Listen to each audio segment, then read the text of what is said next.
back to Sewing in San Diego. I'm Magda.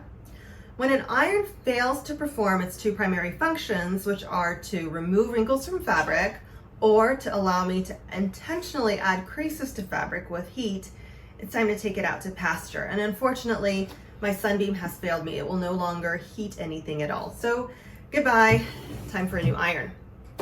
I went to Target and I picked this up. It's a Rowenta iron. Bless you.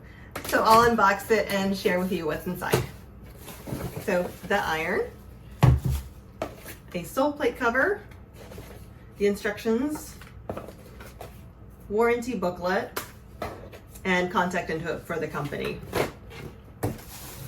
I had to Google to learn what the capacity was of the water tank. It's 8.5 ounces, which should be plenty for a good sewing or ironing session.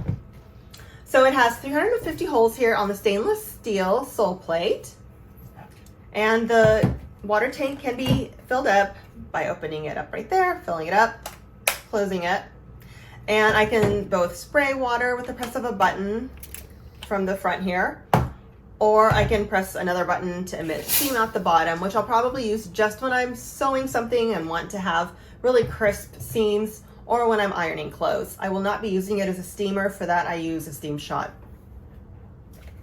The thermostat dial has a very satisfying clicking sound, so happy to see that I can, of course, change the temperature based on whichever kind of fabric I'm using. And it has a safety feature. After 8 minutes of not being used, when it's positioned on its heel in a vertical position, it will turn off again after 8 minutes. Where if it's left on its sole plate for 30 seconds, it will turn off. And then something that I appreciate about irons when they have this feature is that retractable cord function, which just makes cleaning this up a breeze.